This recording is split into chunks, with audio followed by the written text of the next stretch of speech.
ঈদে মিলাদুন্নবী যারা বেদাত বলবে তারা নাকি কাফের হয়ে যাবে, তাদের বউ নাকি অটোতালাক হয়ে যাবে। মিলাদুন্নবী নিয়ে বিস্তারিত আলোচনা করলে উপকৃত হতাম। আমরা অন্য প্রশ্নের উত্তরে বিস্তারিত বলেছি, এখানে আর বিস্তারিত বলার দরকার নেই। মূলত যারা এই টাইপের কথা বলেন ওনাদের মূল দাবিটা থাকে এরকম যে নবীর যদি কেউ দুশ্মন হয়, নবীর দুশ্মনী করে, নবী সাল্লাল্লাহু আলাইহি সাল্লামের প্রতি যদি কেউ গুস্তাখি করে, বেয়াদবি করে, অমর্ণাকার কিছু করে, তাহলে তো ঈমান চলে যাবে, ঈমান গেলে তো বউ তালাক হয়ে যাবে। এখন কথা হলো যে মিলাদুন নবী না করলে কি নবীর অবমাননা করা হয় বা নবীকে অসম্মান করা হয়, নবীর সাথে বেয়াদবি করা হয়, নাকি নবী আলাইহিস সালামের আনুগত্যকে অক্ষরে অক্ষরে মানতে গিয়ে করা হয় না? তো নবী করিম সাল্লাল্লাহু আলাইহি সাল্লামকে আনুগত্য করতে গিয়ে যদি সে এটা থেকে বেঁচে থাকে, কারণ আয়েশা রাদিয়াল্লাহু তাআলা আনহা বলেছেন, মান আহাদাসা ফি আমরিনা মা লাইসা মিনহু ফাহুয়া রাদ, যে ব্যক্তি আমাদের দ্বীনের বিষয়ে কোনো কিছু নতুন সৃষ্টি করলো যেটা দ্বীনের অংশ না, সেটা বাতিল, সেটা বাদ দিয়ে রাখতে হবে। তো সেজন্য যদি কেউ জন্মদিবস পালনের কালচারকে যদি কেউ অ্যাভয়েড করে, যে নবীজি নিজেও করেন নাই, সাহাবীরাও করেন নাই, খোলাফা রাশেদাও করেন নাই, সেটা আমি কেন করতে যাব, এই জায়গা থেকে কেউ যদি বিরত থাকে, সে বরং সাচ্চা মুসলমান হওয়ার দলিল হবে। বাকি নবীর দুশ্মনী করলে তার জন্য এই কথা ঠিকই আছে, কিন্তু কেউ মিলাদ না পড়া মানে সে নবীর দুশ্মন, এটা তো বড় মুশকিল কথা। এখন ব্যাপারটা কেমন হয়ে গেল, একটা উদাহরণ দিই ছোট করে। ধরেন আমি আপনাকে বললাম যে আপনি যদি ভালো মানুষ হয়ে থাকেন তাহলে আমাকে একটা চা খাওয়ান। একটা উদাহরণ জাস্ট বোঝার জন্য। আপনি চাটা খাওয়ালেন না, না ভাই আমি আপনার চা খাওয়ান, তাহলে আপনি তো খারাপ মানুষ। আমি একটা ক্রাইটেরিয়া সেট করলাম ভালো মন্দের, করে ওইটা দিয়ে আমি ভালো খারাপ সার্টিফিকেট দেওয়া শুরু করে দিলাম। কেমন হলো বিষয়টা? এখন আমি মিলাদুন্নবী উদযাপন করি, বলি, করি, এটাকে ভালো মনে করি। এখন এইটা একটা আমার কাছে ক্রাইটেরিয়া, আমি এটা দিয়ে বললাম মিলাদুন্নবী করেন, আপনি করেন না, নবীর দুশ্মন। তো ব্যাপারটা এরকম হয়ে গেল না? যেমন এই যে আমরা আমাদের দেশের স্বাধীনতার জন্য, আমাদের মাতৃভাষায় কথা বলার অধিকার এনে দেওয়ার জন্য যে মানুষগুলোর জীবন দিতে হয়েছে, আমরা তাদের প্রতি কৃতজ্ঞ না অকৃতজ্ঞ? কৃতজ্ঞ। মাল্লাম ইয়াশকুরিন নাস লাম ইয়াশকুরিল্লাহ। আল্লাহ শুকর আদায় না করলে, বান্দা শুকর আদায় না করলে আল্লাহ শুকরও আদায় হয় না। তো যাদের মাধ্যমে আমরা দেশ পেয়েছি, মায়ের ভাষায় কথা বলার অধিকার পেয়েছি, তাদের প্রতি জুলুম হয়েছে, আমরা অবশ্যই তাদের প্রতি কৃতজ্ঞ। কৃতজ্ঞতা আদায় করে আমরা তাদের জন্য মনের ভেতর থেকে দোয়া করি, আল্লাহ আপনি তাদেরকে মাগফিরাত দিয়ে জান্নাতের আলা মাকাম দান করেন। এখন আপনি বলতেছেন ভাই আমি আমাদের স্বাধীনতা যুদ্ধে শাহাদাত বরণকারী মানুষদের জন্য, ভাষা আন্দোলনের শাহাদাত বরণকারী মানুষদের জন্য একটা আলোচনা অনুষ্ঠান করব, এখানে 5 লাখ টাকা খরচ হবে, আপনি 10,000 টাকা দিবেন চাঁদা। খরচ কোত্থেকে আসবে? খরচের জন্য দিবেন। আপনি দিলেন না, আমি বললাম আপনি স্বাধীনতা বিরোধী, আপনি দেশ বিরোধী, কারণ আপনি আমার চাঁদা দেন নাই। কিসের জন্য? স্বাধীনতা যুদ্ধে শাহাদাত বরণকারীদের প্রোগ্রামের জন্য। ভাই আপনি একটা ক্রাইটেরিয়া সেট করে যদি আমাকে বলেন যে ভাই আপনার ভিতরে দেশপ্রেম নাই, কেন? কারণ আপনি বেদিতে ফুল দিতে যান নাই। ভাই আপনি তো বেদিতে ফুল দিতে গেছেন, আমি তো দোয়া করছি, ফুল দিয়েছেন, যে এটা কি শহীদের কবরে গেছে?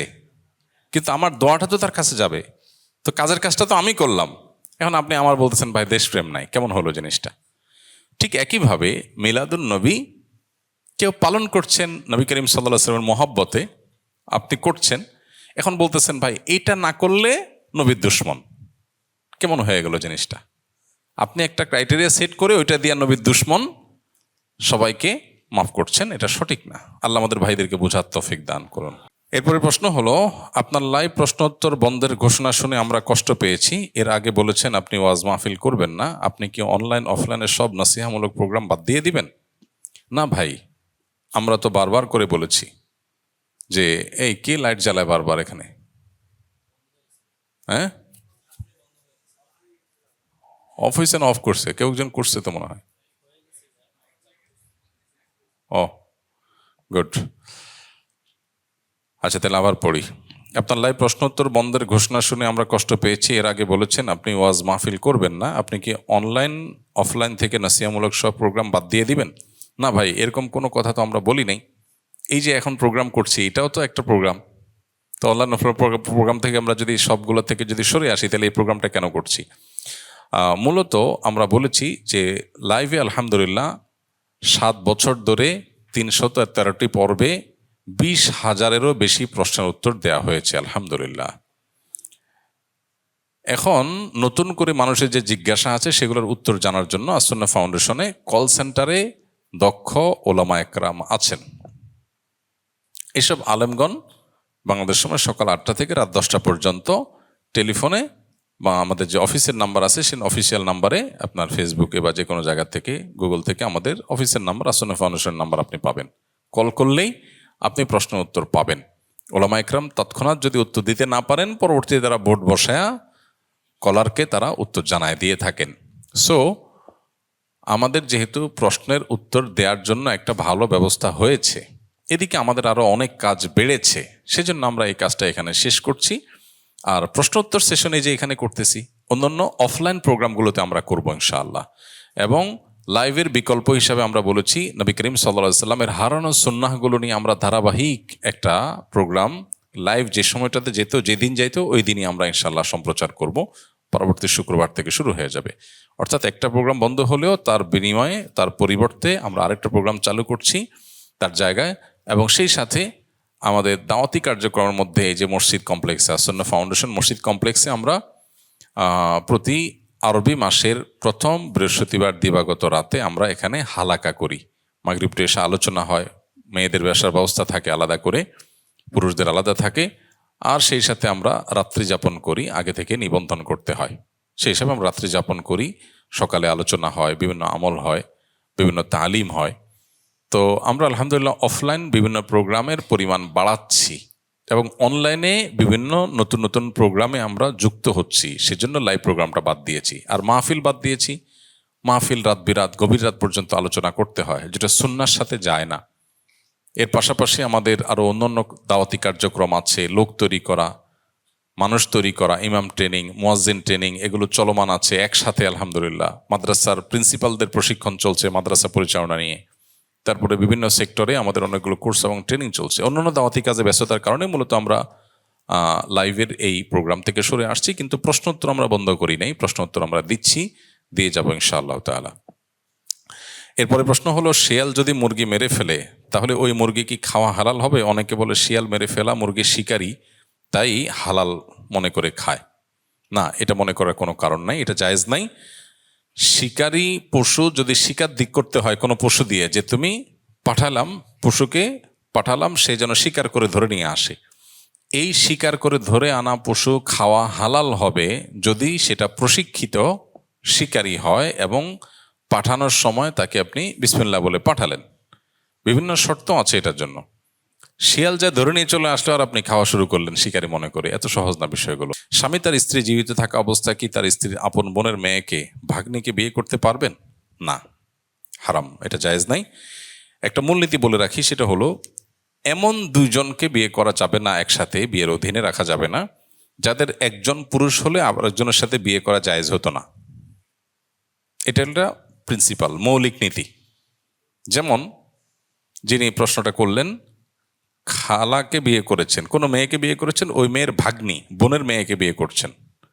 তা বোনের মেয়েকে বিয়ে করতে যদি চান, সেকেন্ড ওয়াইফ হিসাবে যদি কেউ করতে চান, জায়েজ নাই। কেন জায়েজ নাই? কারণ এদের একজন যদি পুরুষ হতো, আরেকজনের সাথে বিয়ে জায়েজ হতো? মনে করেন ওইটা ভাগ্নি জায়গায় যদি ভাগনা হতো, বোনের ছেলে হতো, খালার সাথে বিয়ে জায়েজ নাই নাকি? তো এই জন্য এমন দুইজন নারীকে একই সাথে স্ত্রী হিসাবে রাখা জায়েজ নয়, বিয়ে করা জায়েজ নয়, যাদের একজন পুরুষ আরেকজন নারী হলে তাদের পরস্পরে কি হতো না, বিয়ে জায়েজ হতো না। ইসলাম ধর্ম যদি শান্তির ধর্ম হয়, তাহলে প্রত্যেক ইসলামিক দেশে গৃহযুদ্ধ কেন হয়, মারামারি কাটাকাটি কেন হয়? দয়া করে আমার কথার উত্তম জবাব দিবেন, তাহলে বুঝবো আপনি ধর্মযাজক। নমস্কার। নমস্কার মানে আমাদের কোনো হিন্দু ভাই হয়তো প্রশ্নটা পাঠিয়েছেন। যাই হোক, আলহামদুলিল্লাহ, ভালো প্রশ্ন। কিন্তু আমি এই ভাইকে যদি বলি যে শুধু মুসলমান দেশে মারামারি হয় আর কোনো দেশে মারামারি হইলে সেটা সঠিক বেঠিক এই মারামারি দিয়ে নির্বাচন যদি করতে হয়, তাহলে ভারতে তো গৃহযুদ্ধ অনেকগুলো জায়গায় চলতেছে। বরং আমাদের দেশে বাংলাদেশের কথা যদি বলি, আমরা বলি বাংলাদেশে আলহামদুলিল্লাহ গৃহযুদ্ধ বলতে যা বুঝায় এরকম কোনো কিছু বাংলাদেশে কখনোই ঘটেনি আল্লাহর ফজলে। অতএব আমাদের দেশে এই ব্যাপারটা যেরকম ঘটে না, এরকম বহু মুসলিম দেশ আছে যেখানে সেরকমটি ঘটেনি। আসলে মূলত কোনো এলাকাতে বা কোনো অঞ্চলে কোনো ধর্মের মানুষের মধ্যে পারস্পরিক মারামারি বা গন্ডগোল ফাসাদ হওয়া না হওয়ার সাথে তার সত্য অসত্য নির্ভর করে না। মারামারি করছে সেটা খারাপ, কিন্তু এর মানে লোকটা আদর্শ অসত্য, তার ঈমান নাই, এরকমটি মনে করার কোনো কারণ নাই। এই জিনিসগুলো আমরা অনেক সময় খুব সহজ সমীকরণ করে ফেলি, এটা সঠিক নয়। আর পৃথিবীর যত মুসলিম দেশগুলোতে যুদ্ধ চলছে আপনি দেখেন, সেই যুদ্ধগুলো মূলত অমুসলিমরা চাপিয়ে দিয়েছে, বেশিরভাগ ক্ষেত্রে আপনি তাই দেখবেন। যেগুলো আছে আপনি দেখেন, কাশ্মীরের মানুষ মুসলিম অধ্যুষিত এলাকা, সেখানে যুদ্ধ চাপিয়ে দেওয়া হয়েছে। ঠিক একইভাবে আমরা যদি দেখি, ইরাকের মানুষের উপরে যুদ্ধ চাপিয়ে দিয়েছে পশ্চিমারা এসে, সেখানে ইন্টারফেয়ার করে সেখানে তারা যুদ্ধ ওপেন করে দিয়ে গেছে। আজও পর্যন্ত সেটাকে তারা শান্তির একটা নগরীকে শেষ করে দিয়ে সেটাকে শান্তি ফিরত আনতে আর পারেনি। সিরিয়া থেকে আমরা দেখি একইভাবে, এরকম সব জায়গাতে।